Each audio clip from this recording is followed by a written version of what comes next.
Hello everyone, welcome back to Aditi React 02। आज की video में बात करने वाली हूँ अंजलि के बारे में बात करने वाली हूँ, डांसर दीदी के बारे में बात करने वाली हूँ। आज मैं इसलिए नाम ले रही हूँ क्योंकि अंजलि मेरे आईडी पे आई। उसने रोता हुआ इमेज डाला, कमेंट, मुंह से कुछ नहीं बोला, मगर जरूरी नहीं कि आप शब्दों से ही लिखकर सामने वाले का दिल जीत सकते हो या शब्द से ही लिखकर वो अपना दिल की बात बोल सकते हो। जो इमोजी है ना, इस इमोजी से भी अपना पूरी दिल की भड़ास बता सकते हो कि आप कितने तकलीफ में हैं, आप कितने खुश हो और आपको कितना ज़रूरत है सामने वाले पर्सन का। मैं हमेशा से दिल से अंजलि की फैमिली को सपोर्ट किया है। ये नहीं कि सिर्फ वीडियो के लिए, वीडियो तो हमारा बनेगा ही बनेगा, मगर मैं दिल से चाही हूँ कि वो फैमिली जो काम कर रही है ना, उसके मेहनत की कमाई उसके खाते में जाए।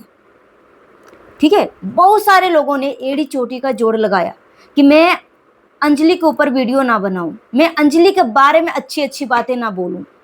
यहाँ तक कि उस बच्ची का ब्रेन वॉश भी किया गया, उस बच्ची के मुंह से गलत सलत शब्द का उच्चारण करवाया गया। और यहाँ तक कि ताकि वो बच्ची सामने से आकर कुछ अपने मुंह से बोल दे तो मैं इसके पीछा छोड़ दूंगी, मैं इसके बारे में बात करना छोड़ दूंगी। मगर जब मैं फर्स्ट टाइम इस बच्ची के बारे में वीडियो में बनाना शुरू किया ना, तो मैं रैंडम ऐसे ही वीडियो बनाना शुरू किया। ठीक है, मगर जब मैं धीरे धीरे उस बच्ची की अंदरूनी, बोलते ना, गहराई में जाना, जितनी मैं गहराई में जाते गई उसकी दर्द जो है ना मुझे महसूस होने लगा। उसकी मैं एक एक प्रॉपर वीडियो मैंने छान मारा। ठीक है, एक एक प्रॉपर वीडियो इंस्टाग्राम पे भी मैंने जाकर देखा। इसके पॉपुलर जितनी भी वीडियो है ना, अकेले वो बच्ची वायरल हुई थी। ठीक है, अकेले इसके सारे वीडियो वायरल है, करोड़ों में, 2 करोड़ 5 करोड़ इस तरीके का।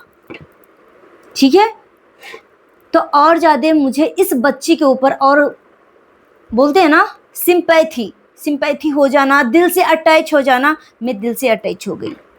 यहाँ पे जब उसने मेरे आईडी पे कमेंट करने के लिए आया ना, लिटरली मैं बता रही हूँ, उस बच्ची का कमेंट देखकर ना मुझे पता है एक ही चीज बस महसूस हुआ कि वो बच्ची कितने तकलीफ में है।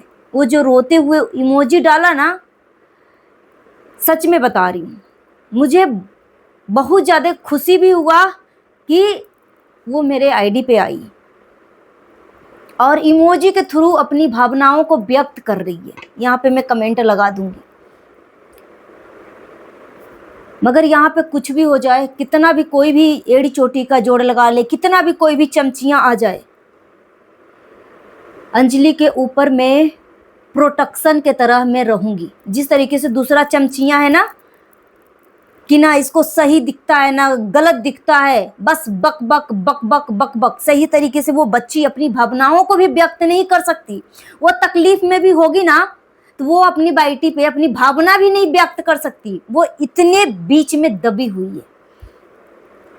मगर जैसे ही मैं सबसे पहले डांसर दीदी के ऊपर मैं ब्लॉग बनाई, डांसर दीदी के ऊपर मैं रिएक्शन दिया, हर एक मूवमेंट, जरूरी नहीं है कि मैं इसको अपनी ओरिजिनल आईडी से कमेंट करने जाऊं। कोई भी आईडी से मैं इसको देख रही हूं, कोई भी आईडी से मैं कमेंट कर सकती हूं।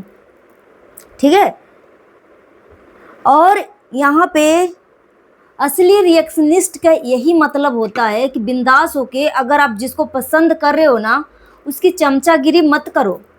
अगर वो बच्ची जहाँ पे गलत कर रही है ना, उसको बिंदास होके उसको सही गलत में फर्क बताओ कि बेटा तुम्हारे भविष्य के लिए ये चीज गलत होगी, तुम्हारा फायदा उठाया जा रहा है। मैं हमेशा से खुलकर बातें रखी हूं, खुलकर, इकबाल खान हो या कोई भी पर्सन हो। यहाँ तक कि मैं डांसर भैया के बारे में अगर मुझे कुछ ऐसा महसूस हुआ, सिर्फ मैं डांसर दीदी और डांसर भैया की जोड़ी में देख सकती हूँ। ठीक है, और अगर कुछ दोनों में से किसी को भी कोई नुकसान करने की कोशिश करता है ना, तो मैं सबसे पहले खुलकर अपनी ओपिनियन रखती हूँ। यहाँ पे ना कोई जातिवाद, ना कोई कौम, ना कोई कुछ। बोलते हैं ना कि बच्चा गलती करता है, जो गलती करता है ना उसको एहसास नहीं होता कि हम गलती कर रहे हैं, मगर एक माँ बाप जो होते हैं ना, उसकी शुभ चिंतक होते हैं ना, उसकी सही गलत में जो फर्क बताए ना, सही मायने में उसका शुभ चिंतक, उसका भविष्य का चिंता वही सही मायने में करते हैं।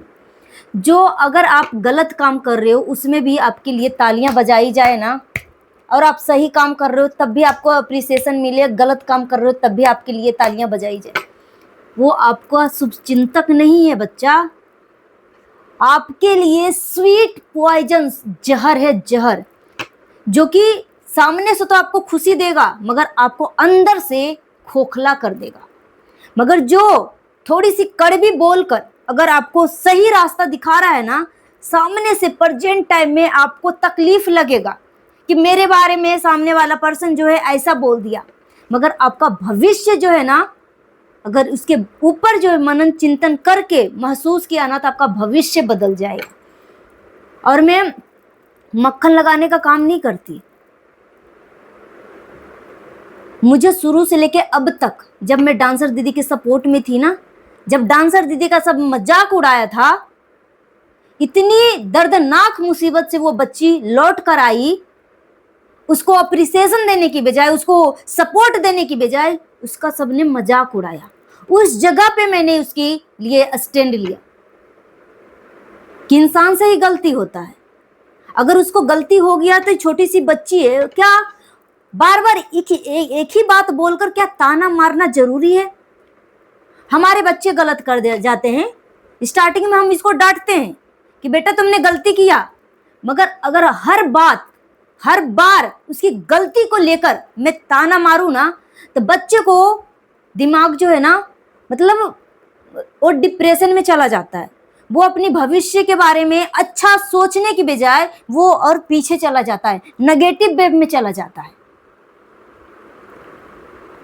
जब उसने गलती किया तब उसको बहुत समझाओ, डांटो, समझाओ, कड़ी शब्दों का इस्तेमाल करो, कुछ भी करो, मगर उसके बाद अपने बच्चे को कभी भी उस गंदी लत के बारे में या बुरी आदत जो आपके बच्चे में लगा हुआ है, अगर वो आपका बच्चा सुधर भी रहा है या सुधर भी गया है, तो कभी भी पुरानी बातों को लेकर कभी भी ताना नहीं मारना चाहिए। मैं एक एक चीज में महसूस करती हूँ, डांसर दीदी के फैमिली को ऐसा हालत बना दिया ना कि वो सच भी बोलती है ना तो लोगों को मजाक दिखता है, मतलब बातों के ऊपर इनका बिलीव पब्लिक नहीं कर पाती कि कब वो सही बोल रही है, कब वो गलत बोल रही है। इसी बात के लिए मैं समझाती हूँ कि पब्लिक में आके आप अपना एक शब्द भी बोलो ना, इतना आपका पावरफुल आपका शब्द हो, अपना इमेज इतना क्लियरिटी से पब्लिक के बीच में रखो कि आपका एक उंगली उठाने पे, आपका एक तकलीफ, आपका एक इमोजी तकलीफ वाला देखने पे पूरी पब्लिक आपको सपोर्ट में खड़ा हो जाए। ऐसा आपको अपना पर्सनालिटी बनाना पड़ेगा। जहां पे जो आपको गलत करता है ना, बोलता है या पुरानी चीज को लेकर ताना मारता है ना, या फिर उसको उलट कर जवाब दो या फिर यहां से निकल जाओ, जवाब ही मत दो, दो काम करो। मगर कभी भी उस ग्रुप में जहां पे आपका मजाक उड़ाया जा रहा है ना, उस ग्रुप में बैठकर अपने ही मजाक के पात्र मत बनो और अपने ही मजाक के ऊपर तालियां मत बजाओ, क्योंकि यहाँ पे आपका मजाक नहीं उड़ाया जा रहा है, आपका इमेज खराब किया जा रहा है, आपका जो शब्द है पब्लिक में आपका अस्तित्व खत्म करने की कोशिश की जा रही है। और अब कुछ भी हो जाए, मैं हर तरीके से मैं डांसर दीदी की फैमिली के पक्ष में हूं, कुछ भी हो जाए, क्योंकि मैं वो फैमिली के पक्ष में बात नहीं करती, वो फैमिली को मैं रियल में महसूस करी हूं, रियल में। जो रियल में महसूस करके बात करता है ना, वो कभी भी धोखा नहीं खा सकता।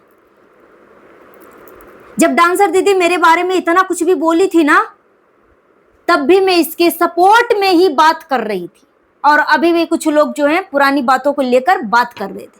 मैंने उनको उदाहरण के साथ समझाया कि अगर हमारा बच्चा भी गलत करता है ना, हमारा बच्चा भी गलत करेगा ना तो उसको मैं कड़ी शब्दों से उसको मैं डांटूंगी, जैसे भी हो अपने बच्चे को समझाने की कोशिश करूंगी।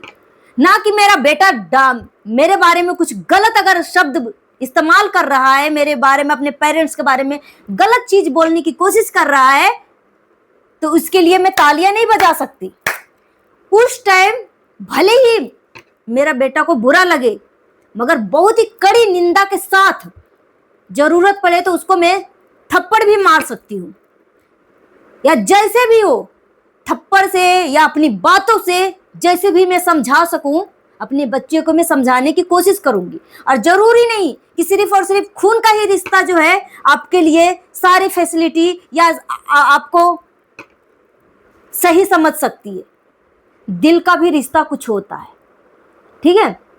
तो कुछ लोग बस खाली चमचागिरी करते हैं। बस मेरा तो सिर्फ और सिर्फ सवाल होता है भाई, मेरा सिर्फ सवाल होता है, और मैं पब्लिक के लिए काम करती हूँ।